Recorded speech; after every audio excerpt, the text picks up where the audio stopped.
नमस्कार, मैं राकेश परमार और आप देख रहे हैं महत्वपूर्ण मुद्दा। मित्रों, आज का महत्वपूर्ण मुद्दा मुझ जैसा साधारण आदमी के साथ नहीं है, अत्यंत ही महत्वपूर्ण शख्सियत के साथ है। आप हैं भारतीय पुलिस संत सेवा।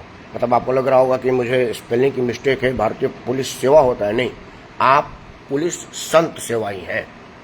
संत सेवा मैंने इसलिए कहा क्योंकि मैं सामाजिक आदमी हूँ, कई जगह आना जाना है, उठना बैठना है, कई लोगों से मिलना जुलना रहता है। और मैंने इसी लखनऊ शहर में देखा है कि सिपाही से हवलदार और दरोगा तक 3-3 मंजिला कोठी है और उनके घरों में मैं आता जाता हूँ। और आप 3 कमरे के फ्लैट में रहते हैं और उत्तर प्रदेश के सर्वोच्च सीट पर रहते हैं, पुलिस महानिदेशक, डायरेक्टर जनरल ऑफ पुलिस। आप हैं आदरणीय सुलखान सिंह साहब। आपको देखने के बाद यह लगता है कि मेरा जो कहना है कि आप पुलिस संत हैं वो बिल्कुल सटीक बैठता है। अभी भी आप अपने उस स्थिति से अलग नहीं हुए हैं जो बांदा के गांव में थे। आपसे बात होगी कि एक ग्रामीण परिवेश का लड़का जो गांव में था, जिसके परिवार में कोई ना तो आईएएस था ना आईपीएस था, वो दिल्ली आईआईटी तक की पढ़ाई की, आईपीएस इंडियन पुलिस सर्विस जैसा प्रतिष्ठित सेवा में है और अब तक अपनी ईमानदारी को बनाए रखा है। पढ़ने लिखने वाले आदमी आज भी 1:30-2 बजे तक पढ़ते हैं। तो ऑपरेशन सिंदूर पर भी इनसे ज़्यादा तटस्थ बताने वाला आदमी मुझे कोई नहीं मिला। कई बार चर्चा होती है कि हमने क्यों बंद कर दिया, जवाहरलाल के टाइम में और 2 घंटा रहते तो कश्मीर फतेह हो जाती, वो अभी क्यों नहीं किया। इन सब विषयों पर बात करते हैं श्री सुलखान सिंह साहब, सेवानिवृत्त पुलिस महानिदेशक उत्तर प्रदेश। सर नमस्कार, आपका स्वागत है मेरे चैनल पर। सर 3 बात आपसे पूछनी है। सबसे पहले, आजकल ऑपरेशन सिंदूर के अलावा किसी पर चर्चा नहीं है, तो आप बताइए, चूंकि आप बहुत अनुभवी आदमी, पढ़ते लिखते हैं और कई ऐसी स्थितियों से 2-4 हुए होंगे स्वयं भी। ऑपरेशन सिंदूर पर आप क्या कहेंगे? शुरुआत जो हुआ वो ठीक था, उसका क्या आकलन है, और जो बंद हुआ उसका क्या आकलन है? देखिए, ऑपरेशन सिंधु एक इस पोजीशन में हुआ जब पाकिस्तान के ऊपर ये पूरा विश्वास था सरकार को कि उसने पहलगाम में आतंकवादी हमला कराया है। ऐसे मामले में ये एक टारगेटेड ऑपरेशन था जो किसी राष्ट्र को अधिकार है कि अपनी सुरक्षा में वो ऐसे टारगेटेड अटैक कर सकता है। तो सरकार ने इसका फैसला लिया। इसके साथ ही सरकार ने सिंधु जल समझौते को रोकने जैसा एक व्यावसायिक और आर्थिक कदम भी उठाया, जो कि ये बताता है कि सरकार का जो कदम था वो बहुत ही संतुलित और बहुत ही फोकस्ड कदम था। अब उसके बाद सरकार के पास जो सूचनाएं होती हैं उसके हिसाब से वो लोग उसमें कार्रवाई करते हैं।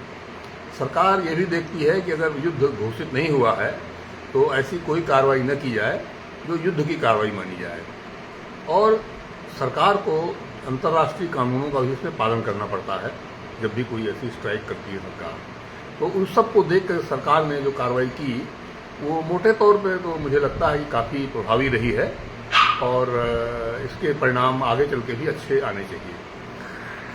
सर, एक बात आपने कहा कि वो जब घोषित युद्ध नहीं हुआ था वो ठीक है, घोषित युद्ध नहीं था, उन्होंने आतंकी कार्रवाई की, हमने उनके कैंप को नष्ट किए, बाकी दोनों तरफ से हुआ है। ये जो लोगों में एक उन्माद हो गई है ना, जैसे युद्ध उन्माद में लोग आजकल तो फोबिया से ग्रसित हैं कि क्यों बंद कर दिया हमने, आप पाकिस्तान के, अब वो सब खत्म क्यों नहीं कर दिया। अगर हमने युद्ध घोषित नहीं किया और बंद कर दिया, इसको आप किस रूप में देखते हैं? देखिए, ये तो बहुत ही नादानीपूर्ण बातें हैं। अंतर्राष्ट्रीय मामलों में हमें अपने चयनित लीडर्स पर भरोसा करना चाहिए, और जब हमको जानकारी नहीं है, आम लोगों को अंतर्राष्ट्रीय मामलों की जानकारी नहीं होती है, तो इस तरह की बचकानी बातें करना, मैं तो इसको अपरिपक्व को बचकानी बातें ही कहूँगा कि हमला करके पूरा पाकिस्तान POK वापस ले लो वगैरह वगैरह। ये इस तरह की बातें नादानीपूर्ण बातें हैं, इससे ज़्यादा सच नहीं कुछ कहूँगा। जनता को या बुद्धिजीवियों को या मीडिया को ऐसी बातें नहीं करनी चाहिए, और अंतर्राष्ट्रीय ऑपरेशंस के मामलों में सरकार के ऊपर पूरा भरोसा करना चाहिए, और सरकार जब ठीक समझेगी तो कार्रवाई करती है, और जब उसको ठीक समझती है तो ऑपरेशन को ऐसे रोक दिया जाता है। ये ऑपरेशन कोई ऐसे नहीं है कि ये कोई खास अंजाम तक पहुंचा के या पूरा पाकिस्तान को ख़त्म करके रोके जाएं, ऐसी कोई बात नहीं है। हम जो टारगेटेड अपना लक्ष्य बनाते हैं वो लक्ष्य पूरा करके हम कार्रवाई को भी रोक देते हैं। गांव में कहा जाता है कि जब कोई आदमी बढ़ने लगे तो उसे मुकदमे में फंसा दो, वो मुकदमा लड़ते लड़ते समाप्त हो जाएगा। ये एक गंवाई राजनीति है। तो क्या आपको ऐसा लगता है कि भारत की बढ़ती ताकत से दुनिया परेशान थी और वो लोग आतंकवाद के सहारे हमको परेशान कर रहे थे और भारत ने बड़ा संयम किया? क्योंकि गांव में कहा जाता है कि भाई देखो वो उकसा रहे हैं, आप लड़िए मत, क्योंकि मुकदमा और लड़ाई आपको पीछे खींचेगी और अगर आप ठंडे दिमाग से रहेंगे तो अपने पढ़ाई में, व्यवसाय में आगे बढ़ेंगे। क्या इस तरह की दूरगामी नीति नरेंद्र मोदी की रही? देखिए, ऐसा नहीं है कि पूरी दुनिया कोई आतंकवाद में उलझाना चाहती है। इसमें केवल पाकिस्तान शामिल है और पाकिस्तान ही ये सब योजनाएं करता है। जब भी उनके यहाँ कोई आंतरिक समस्याएं आती हैं तो वो इन गतिविधियों को बढ़ा देते हैं, क्योंकि वो भी इस पोजीशन में है। वो भी जानते हैं कि आतंकवादियों के जरिए अब कोई लक्ष्य हासिल नहीं किया जा सकता हिंदुस्तान। आतंकवादी जो है कोई भी सार्थक इसमें लाभ अब नहीं पा सकते हैं अपनी गतिविधियों के द्वारा, क्योंकि हिंदुस्तान की अंतर्राष्ट्रीय स्तर पर सेना और राष्ट्रीय स्तर पर जो हमारी पुलिस है वो इतनी कॉम्पिटेंट है कि आतंकवादियों के मंसूबों को विफल कर दे। तो वो जानते हैं, लेकिन वो खुराफात करके अपने देश में एक निश्चित टाइप का माहौल बना करके और उसका लाभ लेना चाहते हैं। जब भी उनके यहाँ कोई क्राइसिस आती है, समस्याएं वो लोग करते हैं। आपसे बात हुई थी तो आप बता रहे थे कि युद्ध सिर्फ हथियारों से नहीं लड़ा जाता, युद्ध के और कई चीज होते हैं, डीजल है, पेट्रोल है, अनाज है। इस विषय में जरा लोगों को बताएं, क्योंकि देखिए जब आप कहेंगे ना तो उसका इम्पैक्ट बड़ा पड़ेगा कि युद्ध में असल में क्या क्या चीज। हमको तो लगा कि तोप बंदूक मेरे पास है, मैं सीधे पाकिस्तान को खत्म कर दूं। क्या क्या चीजें मेन आवश्यक है, जरा इस पर प्लीज बताएं। देखिए, युद्ध का मतलब यही है कि आप समझिए कि उस देश पर एक दबाव बना लेना कि वो एक खास तौर से आपके हिसाब से कोई काम करे या कोई काम ना करे। इसके लिए मिलिट्री ऑपरेशंस भी युद्ध का पार्ट है। इसी के साथ साथ व्यावसायिक और व्यापारिक नियंत्रण जो उस देश के साथ कर सकते हैं आप, वो उससे भी आप उस देश को झुका सकते हैं कि कोई गलत काम ना करे उससे। पाकिस्तान के साथ हमारा जितना व्यापार और व्यवसाय है और जो जैसे जल समझौता है या और भी चीज़ें हैं, वो अभी इस पोजीशन में नहीं है कि इसके जरिए हम पाकिस्तान को कंट्रोल कर सकें। तो हमारे पास घूम फिर के यही बचता है कि हम एक कोई सर्जिकल स्ट्राइक या लिमिटेड आर्म्ड ऑपरेशन करें। जहाँ तक बात इसकी है कि पूरे एक युद्ध डिक्लेयर कर दिया जाए, तो युद्ध में देखिए, ध्यान रखिए कि युद्ध में बहुत खर्चा होता है। युद्ध में डीजल, पेट्रोल, कोयला, ट्रेनों का ट्रांसपोर्ट डाइवर्ट हो जाता है, अनाज का राशन पूरा डाइवर्ट हो जाता है, देश में तरह तरह की कमियां होने लगती हैं, सारा ट्रांसपोर्ट, ट्रक, ट्रेनें सब मिलिट्री ऑपरेशन में लग जाती हैं। अंदरूनी में आवागमन कमज़ोर हो जाएगा, यातायात कम हो जाएगा, परिवहन कमज़ोर हो जाता है, तो यहाँ महंगाई बढ़ने लगती है, हर आवश्यक वस्तुओं की कमी होने लगती है देशों में। तो युद्ध कोई ऐसी छोटी मोटी चीज़ नहीं है कि आपका गोला रखा है तो आप उसको चला देंगे। युद्ध में सब चीज़ें देख के करना पड़ता है कि क्या जितना युद्ध की कॉस्ट है, युद्ध की जो कीमत है, क्या वो कीमत हम देंगे जो उद्देश्य हमें हासिल करना है, हासिल कर पाएंगे कि नहीं कर पाएंगे पहली बार। और दूसरा, क्या ये कीमत हम देने को तैयार हैं। जब आप कॉस्ट और बेनिफिट, क्या हमको लाभ होना है और क्या हमको कीमत देनी है उसकी, इन दोनों को विचार करके नहीं करेंगे तो फिर वही है कि बिना विचारे जो करे सो पाछे पछताए, ये उचित नहीं होता है। अच्छा, युद्ध पर अंतिम बात कि आप इसको सर्वोत्तम कदम मानते हैं, मध्यम कदम मानते हैं कि नपातुला कदम मानते हैं युद्ध बंद करने की जो नरेंद्र मोदी का था? और एक इसके साथ है कि एक अमेरिका के राष्ट्रपति ने सबसे पहले ट्वीट करके कहा कि हमने बंद करवा दिया, जबकि भारत सरकार का बायलैटरल इशू है, शिमला समझौता के तहत हम तीसरे देश की मध्यस्थता नहीं करेंगे। तो आपको क्या लगता है कि अमेरिकी राष्ट्रपति अपने जनता को एड्रेस कर रहा है बार बार, उनको हमारे से क्या मतलब है, वो अपने वोटर को संतुष्ट कर रहे हैं? सच्चाई जो हमारा प्रधानमंत्री कह रहा है वही है, हमको उसी पर मानना चाहिए?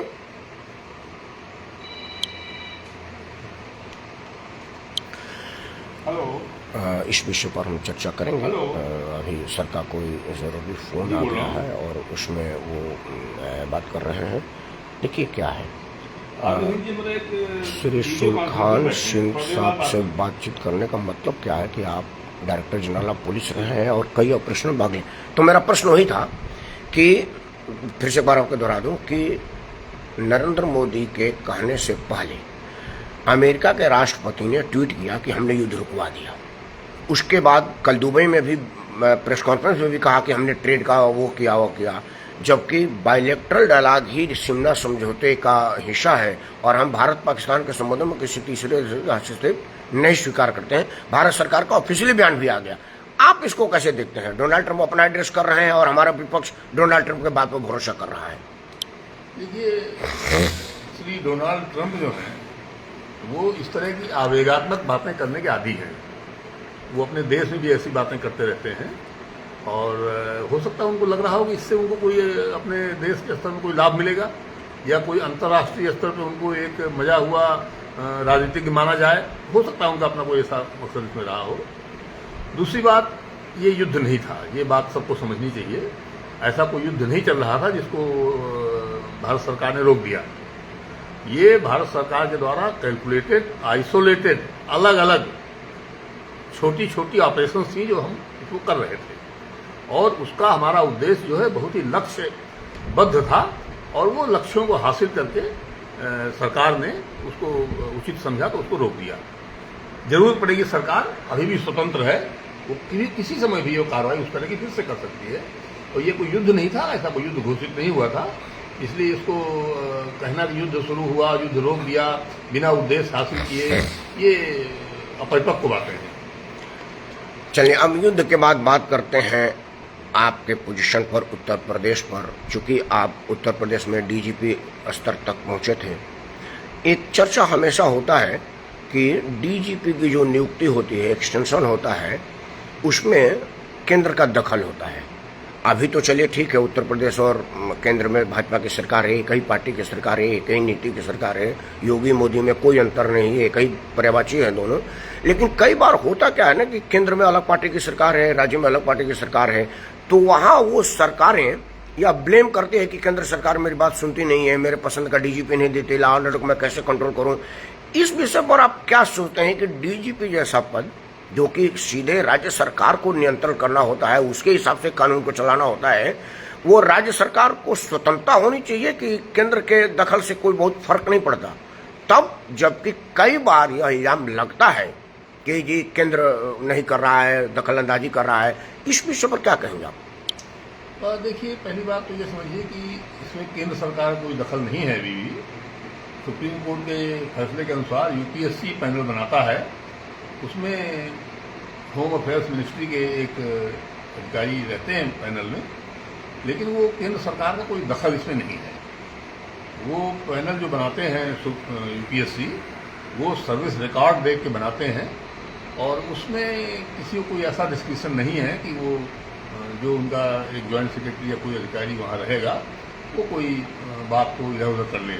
यूपी का भी एक अधिकारी उसमें रहता है, यूपीएससी का मेंबर जो होता है वो उसको चेयर करता है कमेटी को, तो इसमें कोई ऐसी बात नहीं है। और रही बात दूसरी की क्या राज्य सरकार को पूरी छूट होनी चाहिए, तो देखिए राज्य सरकार को लोकतंत्र में आप ये बात समझ लीजिए कि किसी को भी कोई भी काम करने के लिए पूरी छूट नहीं दी जा सकती है। ये जो बादशाह सम्राट होते थे उनको पूरी छूट होती थी कि वही कानून बनाते थे, वही उसको लागू करते थे, वही फैसला करते थे। तो आज की न्यायपालिका, विधायिका और कार्यपालिका तीनों एक व्यक्ति में केंद्रित थे। अब वो पोजीशन नहीं है। लोकतंत्र में क्या होता है कि ये तीनों शक्तियां जो हैं बांट दी जाती हैं और ये तीनों जो संस्थाएं हैं एक दूसरे से स्वतंत्र रहती हैं, कोई छोटा बड़ा नहीं है, न कोई एक दूसरे के अधीन है। तो ये बात समझ लेना चाहिए कि राज्य सरकार को जो भी विवेक दिया गया है कोई कार्रवाई करने के लिए, वो असीमित नहीं है। ऐसा नहीं है कि निजाम साहब ने हैदराबाद में किसी आदमी ने उनका घी बिकवा दिया फर्जी, तो सड़ गया था जो घी रखे रखे उसको बिकवा दिया, कुछ पैसा अपने पास से ले लिया, कौन खरीदता उस घी को, और उसको मूसी नदी में बहा दिया उन्होंने। निजाम साहब खुश हो गए, उन्होंने कोतवाल बना दिया उसको।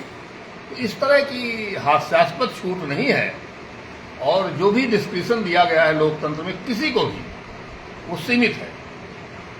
राज्य सरकार को अपनी मर्जी से डीजीपी तैनात करने का अधिकार है, लेकिन वो सीमित है। पहली सीमा तो यही है कि वो अधिकारी भारतीय पुलिस सेवा का होना चाहिए।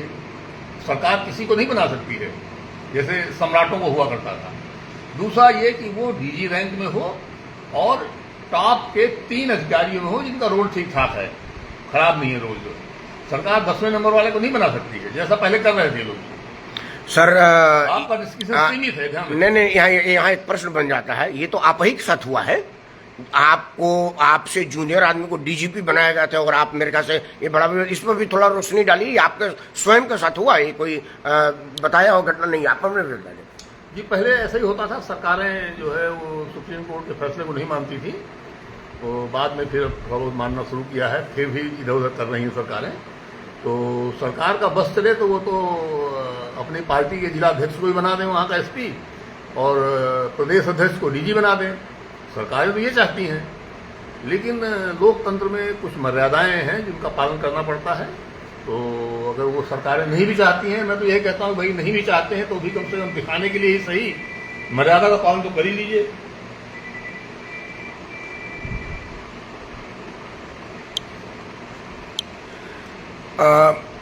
सर, 2 बातें इसमें निकल के आई। आपने कहा ना तीनों है, सुप्रीम कोर्ट है, पुलिस सर्विस है।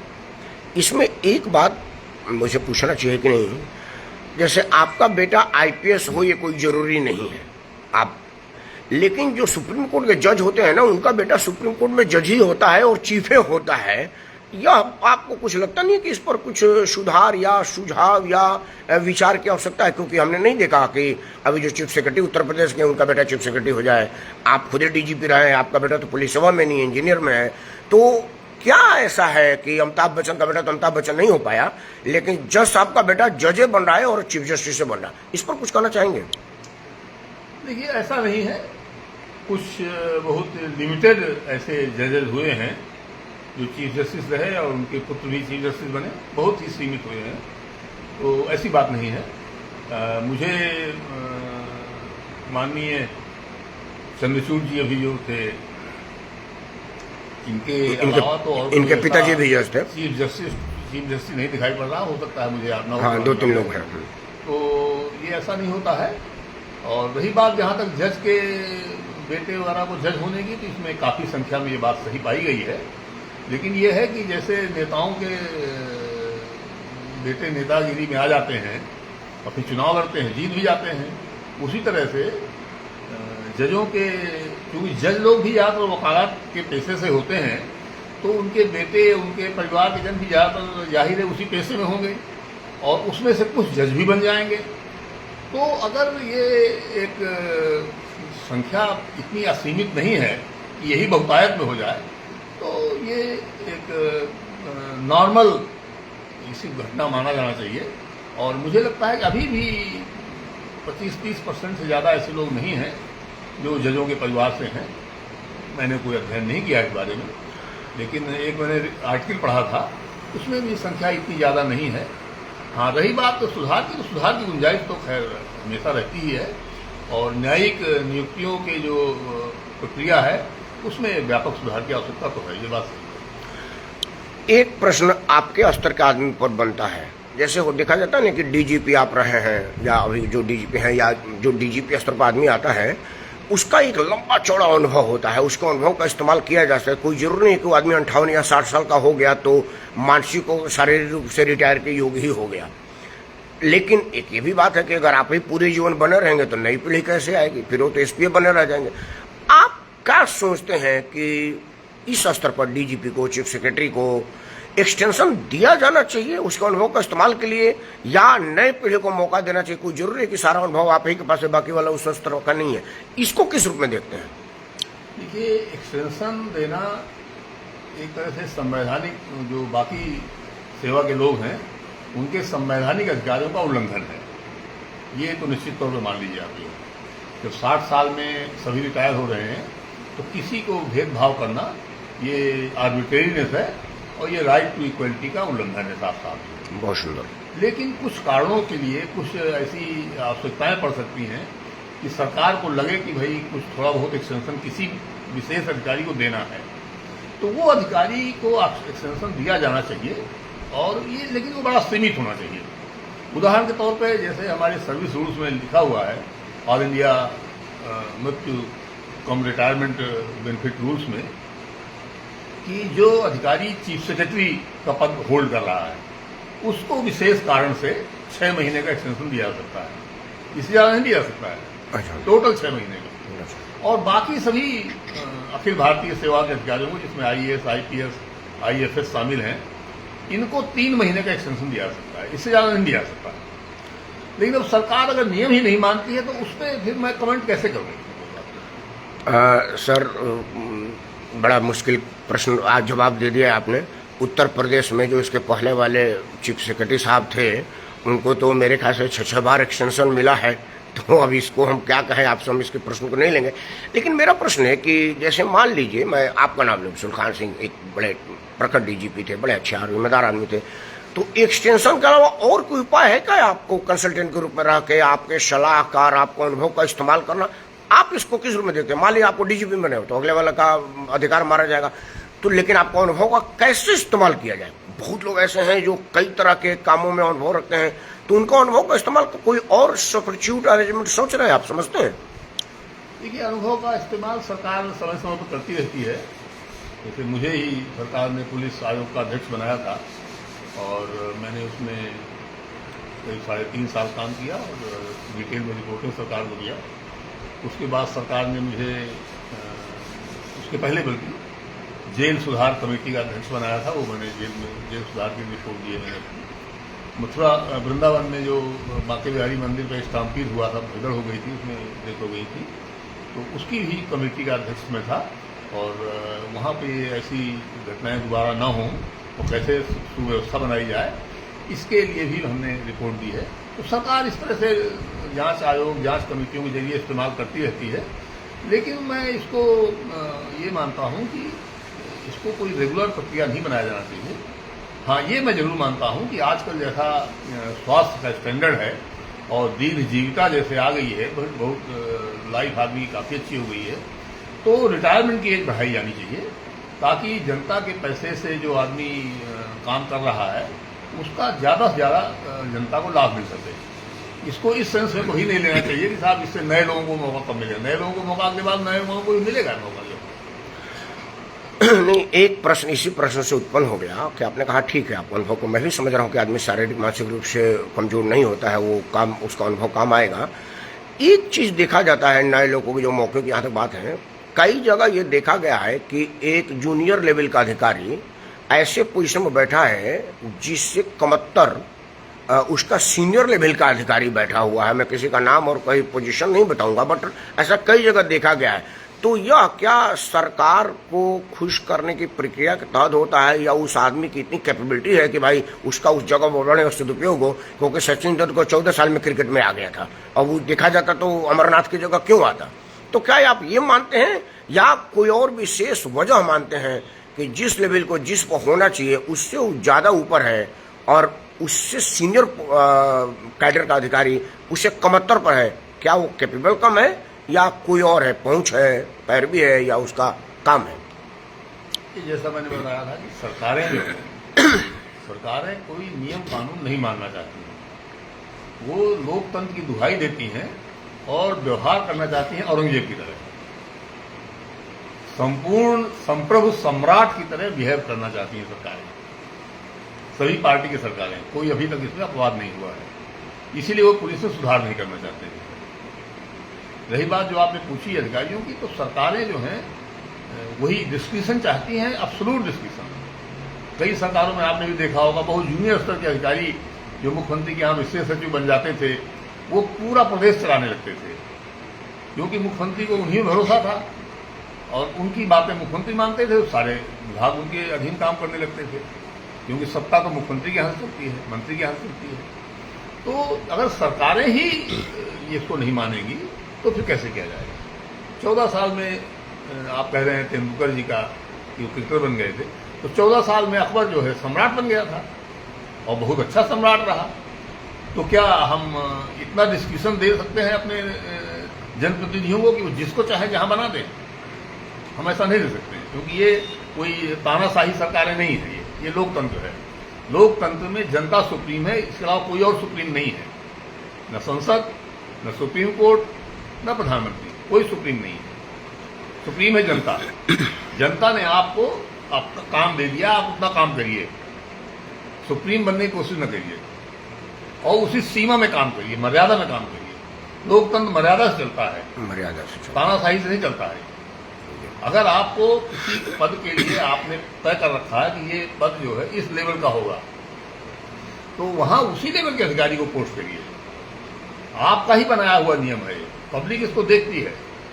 जब ट्रांसपेरेंसी नहीं रहेगी, पारदर्शिता नहीं रहेगी तैनातियों में, तो फिर भ्रष्टाचार होने लगेगा और सर्विस कंप्रोमाइज हो जाएगी। जनता को सही न्याय नहीं मिलेगा, क्योंकि आप जनता की बात के अनुसार काम ही नहीं कर रहे हैं। अगर जनता का बनाया हुआ कानून आप नहीं मानेंगे तो जनता को कैसे न्याय मिलेगा? जनता को कैसे न्याय मिलेगा? ये तो जनता ने तय कर दिया है, कानून बना दिया है, भाई आप ऐसे काम करिए। आप वैसे काम नहीं करेंगे तो कैसे न्याय मिलेगा बताइए? तो इसलिए मैं बार बार इसको कहता हूं कि नियम के बाहर आप मत जाइए। आपका बनाया हुआ नियम है, आप उसका पालन करिए। आपको लगता है कि दिक्कत हो रही है तो नियम बदल दीजिए आप, ताकि कोई चैलेंज करे उसको। जनता जाने की क्या नियम है आपका। जनता आपके बारे में एक इमेज बनाएगी, आपको वोट देगी या नहीं देगी। कानून बनाएंगे आप, सब लोग जानेंगे उसको, लोग कोर्ट में चुनौती देंगे, जनता पढ़ेगी, जनता जानेगी कि आप ऐसा कानून बना रहे हैं, तो उसमें एक नियंत्रण बना रहता है। लेकिन जब आप कानून नहीं बनाते हैं, बिना कानून बनाए इलीगल काम करते हैं, तो उसको कोई क्वेश्चन नहीं कर पाता। और जब फंसते हैं कहते साहब अधिकारियों ने गड़बड़ कर दिया, हमने तो नहीं किया। ये गलत बातें हैं। इसलिए मैं बार बार इंसिस्ट करता हूं कि नियम कानून आप खुद मत तोड़िए। बदल सकते हैं आप, तोड़ नहीं सकते आप। बड़ा अच्छा लगा आपसे बातचीत करके। बात करने का तो मन है कि खत्म ना करें, बस समय की मर्यादा है। एक प्रश्न है, सुलखान सिंह एक ग्रामीण परिवेश के आदमी, साधारण, जहाँ पर कोई स्कूल की व्यवस्था भी तब नहीं थी जिस वक्त आप पढ़ाई किए होंगे। ऐसा क्या है आपने किया कि इस पोजीशन तक पहुंचे? आप आने वाले बच्चों को मार्गदर्शन दीजिए, क्योंकि आप एक मोटिवेटर भी हैं, कि वो क्या करें कि अगला सुलखान सिंह बने। और जब सुलखान सिंह बन जाए, मतलब किसी सेवा में आ जाए, तब क्या करें कि वो सुलखान सिंह बने रहें। या दो प्रश्न, अंतिम प्रश्न है। पहला कि क्या करें कि विषम परिस्थिति में भी वो आए, क्योंकि देखिए अब तो आपके गांव में सड़क भी चली गई है, अब तो आपके गांव में शायद बिजली भी आ गई होगी। जिस वक्त आप पढ़ रहे होंगे तो बिजली भी नहीं होगी, क्योंकि तब तो आया भी नहीं होगा ग्रामीण में। और उस परिस्थिति में IPS बनना, दिल्ली में IIT में पढ़ाई करना, सर एक सपने से ज्यादा सपने में नहीं आता किसी को। तो कैसे किया है आपने? कृपया यह एक मिनट बताइए हमारे दर्शकों को। देखिए राकेश जी, उस समय ज्यादातर अधिकारी जो IAS IPS में और सेंट्रल सर्विसेज में आते थे, वो ग्रामीण परिवेश के ही हुआ करते थे। कारण उसका ये था कि ग्रामीण परिवेश में आबादी ज्यादा है, तो परसेंटेज भी ज्यादा रहता था। हाँ, क्योंकि शिक्षा का स्तर बहुत अच्छा था, इसलिए ग्रामीण क्षेत्र के परिवेश के लोग किसी तरह से नुकसान में नहीं रहते थे शहर के मुकाबले में। हमें कभी नहीं लगता था कि हमारे गांव के जूनियर हाई स्कूल का स्टैंडर्ड, जब हम पढ़ के वहां से आए, बांदा आए, फिर मैं रुड़की और IIT दिल्ली में रहा, मुझे कभी नहीं लगता था कि हमारे उन टीचर्स का स्टैंडर्ड, उनकी पढ़ाई का जो स्तर था, वो किसी कीमत पर इन लोगों से कम है कहीं से। ये बड़ा दुर्भाग्य है कि सरकारों ने, मैं तो नॉर्थ का ही मुझे तजुर्बा है, धीरे धीरे गांव की शिक्षा को ध्वस्त कर दिया। स्कूलों में, प्राइमरी स्कूलों में, जूनियर हाई स्कूलों में टीचर नहीं है। दाएं बाएं के काम करने का पैसा है सरकार के पास, लेकिन टीचर तैनात नहीं करेंगे। जब टीचर तैनात नहीं करेंगे तो ग्रामीण क्षेत्र के लड़के कैसे पढ़ेंगे? ग्रामीण क्षेत्र में लोग गरीब हैं ज्यादातर, वो प्राइवेट स्कूलों में नहीं पढ़ा सकते हैं, उनको लिए सरकारी स्कूल जरूरी है।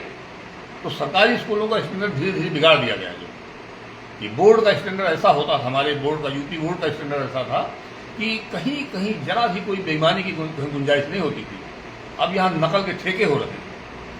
हम अपना क्वेश्चन पेपर दे के आते थे, लौट के कह देते थे कि इतने नंबर हमारे आएंगे, और उतने नंबर आते थे। मास्टरों के पास कॉपियां जांचने के लिए आया करती थी उस जमाने में। हमारे वाइस प्रिंसिपल साहब थे राम सजीव द्विवेदी जी, वो अपनी चारपाई में बैठ के कॉपियां जांचते थे हाई स्कूल इंटर बोर्ड की।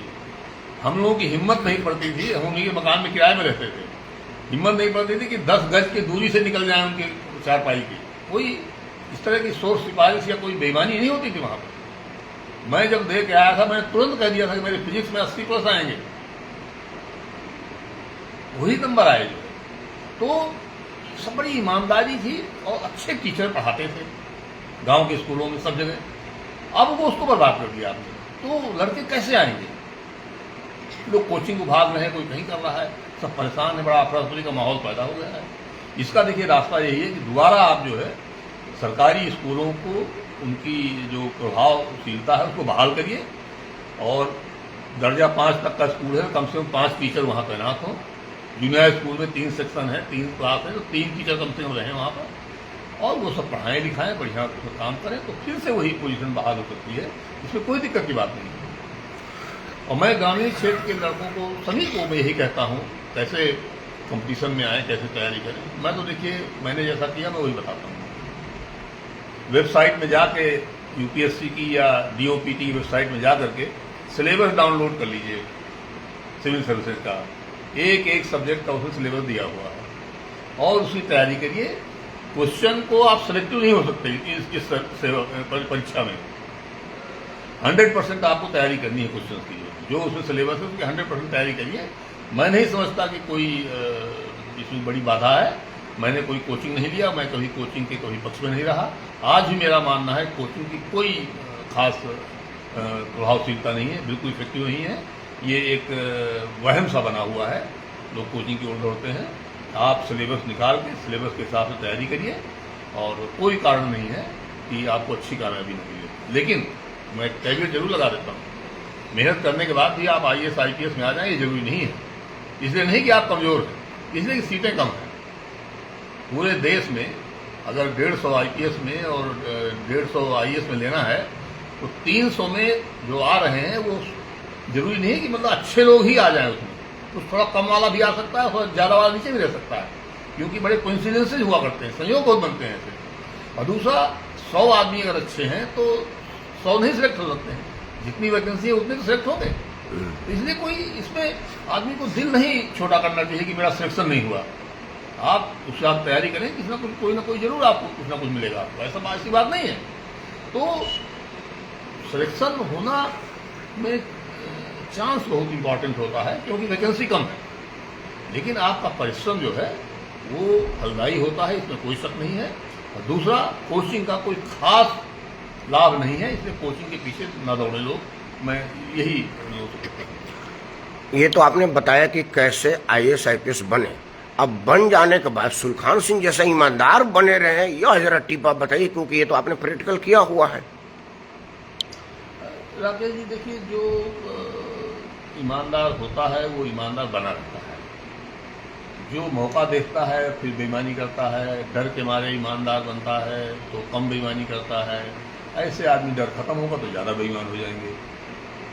ये बेसिकली निजी मेकअप की बात है, कैसा माइंड मेकअप कैसा है। हमारे परिवार में हम लोगों को जो परिवेश था, वहाँ ईमानदारी के स्टैंडर्ड ऐसे थे। लोग कहते थे कि भाई गया में पूर्वजों का पिंडदान करने जाना है, तो किसी ने भी अगर कह दिया कि मेरा कर्ज इस व्यक्ति के ऊपर है, तो वो कर्ज उसका पूरा करके जाते थे। कोई ये नहीं कहता था कि मुझे कागज दिखाओ। आज सबूत मांगने लगते हैं लोग। ईमानदारी का ये स्टैंडर्ड होता था। कोई गलत बात हो, लोग कहते भाई मेरा धर्म नहीं कहता ये बात। पढ़े लिखे नहीं थे, मेरा धर्म नहीं, मेरा धर्म नहीं कहता। बिल्कुल, वो सच्चाई को अपना धर्म मानते थे। बिल्कुल, ये पोंगापंथी पूजा, इसको धर्म नहीं माना जाता था। कर्तव्य को धर्म माना जाता था, नैतिकता को धर्म माना जाता था। तो ये इस तरह का माहौल था हमारे यहाँ। हमारे हेडमास्टर थे जूनियर हाई स्कूल में, वो 8वीं वाले लड़कों को बुला के पढ़ाई कराते थे। कभी एक पैसा न किसी ने लिया उन्होंने, और न कभी ऐसा कोई उनका संकेत रहा कि कोई उनको दे दे कुछ। और पूरी मेहनत करते थे वो, कैसे लोग तैयारी करें। तो हम तो वैसे परिवेश में रहे, तो वो उस तरह से चीजें बन जाती हैं। रामचरितमानस का रोज पाठ होता था हमारे यहाँ। तो मानस के आदर्श जो है, राम के आदर्श, ये धीरे धीरे धीरे धीरे चरित्र में आने लगते हैं लोगों के। चारों तरफ आप जो देखते हैं वो वही वैसा बनने लगता है। सर, राम की बात किया तो रावण भी राम के ही चरित्रमानस का पार्ट है। ये अंतिम प्रश्न है, अब इसके बाद नहीं, वीडियो लंबी हो रही है। क्या आप जैसे IAS IPS पर कोई पॉलिटिकल दबाव होता होगा, ये काम करने के मैं ट्रांसफर कर दूंगा, होमगार्ड का सफाई बना दूंगा, ये सब तो आपके लाइफ में भी आता होगा, तो उसके लिए तो विल पावर बने रहना चाहिए ना भाई। मतलब यह भी तो एक है, दबाव तो जरूर आता होगा। हम देखते हैं कि ये जो छोटे भैया नेता है वो सीधे फोन उठा करके धमकाते रहते हैं, तो आपके सामने भी तो ऐसी स्थिति आई होगी। उस विषम परिस्थिति में भी सुल्तान सिंह बने रहना कठिन काम है या अंतिम टिप है? देखिए, आप सर्विस में आए हैं तो अगर आप ये सोचते हैं कि आपको एक खास तौर टाइप की पोस्टिंग हमेशा मिलती रहे, तो फिर आपको कंप्रोमाइज करना पड़ेगा। क्योंकि जैसे अन्य कंटेक्ट की बातें हुई हैं कि नेता तो अपने हिसाब से काम करना चाहता है, अधिकारियों से भी वो प्रयास करता है। तो अगर आप नहीं करेंगे तो बहुत ज़्यादा, अगर टॉप के लोग नाराज हो जाएंगे तो वो तबादला कर देंगे आपका, कहीं ना कहीं दूसरी जगह पोस्ट कर देंगे। आप वहाँ पे काम करिए। मुझे तो खुद कई जगह ऐसी जगहों में पोस्टिंग हो गई जहाँ की DIG की रैंक थी और मैं सीनियर मोस्ट AD था, मुझे वहाँ पोस्ट कर दिया लोगों ने। तो हमने वहाँ भी बढ़िया काम किया, उसी ईमानदारी से किया और बहुत काम कराया वहाँ पे। उसी सरकार से काम कराया, करोड़ों का बजट लिया सरकार से। सरकार को इसमें समस्या नहीं होती कि आपका वो काम होते। मैंने कई बार ये बात कही है कि सरकारी नेता जो है, यानी चुने हुए नेता जो है, ये बड़े दिल वाले होते हैं। ये आपको तबादला कर देंगे लेकिन आपसे शत्रुता नहीं मानते हैं लोग। ये सरकारी अधिकारी जो हैं, नौकरशाही, ये तंगदिल और संगदिल होती है। ये बदला लेते हैं आपसे, जो है नेता बदला नहीं लेता है। नेता आपको कहीं और कर देगा, आप वहां पे काम करिए। लेकिन अगर आप चाहें कि आप जिले में ही रहेंगे हमेशा, तो आपको कंप्रोमाइज करना पड़ेगा। आप सोने के खान में खुदाई करते जाएंगे तो अलग भंडार मिलता जाएगा। सुल्तान सिंह से बात करना खान की खुदाई है, और आप संतुष्ट नहीं हो पाएंगे, क्योंकि जैसे एक बोरी निकाले फिर दूसरा निकल रहा है और आदमी करता जाएगा। आधे घंटे में इनको समेटा नहीं जा सकता, और इनकी विद्वता और अनुभव को आधे घंटे में आपको बताया भी नहीं जा सकता। लेकिन हाँ, आपसे फिर बातें होती रहेंगी और इनके इस विराट अनुभव पर चर्चा होगी। इसी इंटरव्यू में कई बातें निकल के आई जिस पर घंटों चर्चा होगी। मैं फिर से इनसे निवेदन करूंगा कि कभी मेरे को टाइम दें। आज के लिए बस इतना ही। आपको आदरणीय सुल्तान सिंह का यह इंटरव्यू कैसा लगा कृपया ज़रूर बताइएगा और दूसरों को बताइएगा। धन्यवाद।